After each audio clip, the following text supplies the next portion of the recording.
மாண்புமிகு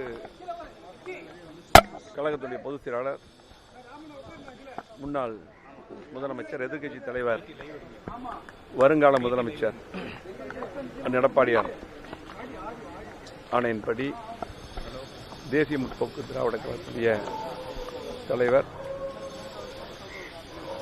மறைந்த அனைவராலும் அன்பாக அழைக்கப்படக்கூடிய கேப்டன் அண்ணன் விஜயகாந்த் அவருடைய இல்லத்துக்கு வந்து தலைவர் மதிப்புக்குரிய பிரேமலதா விஜயகாந்த் சகோதரி அவர்களை, பொதுச் செயலாளர் அவர்களை சந்தித்தோம். அதே போல சுதீஷ் அவர்களும் கூட இருந்தார்கள். மரியாதை நிமித்தமாக சந்தித்தோம். அதாவது ரெண்டு பக்கமும் குழு போடப்படும் என்று சொல்லியிருக்கிறார்கள். குழு போட்ட பின்னால் மற்ற பிரச்சனைகள் பேசலாம். உறுதி நடத்திக்கலாமா? அதிமுக தேமுதிக கூட்டணி உறுதி நடத்திக்கலாமா? நேரடியாக வந்து ரெண்டு பேரும் சந்திச்சு பேசணும்னா அப்புறம் நீங்க இன்னைக்கு வந்து புதிய நேரத்தை பார்த்துக்கோம்.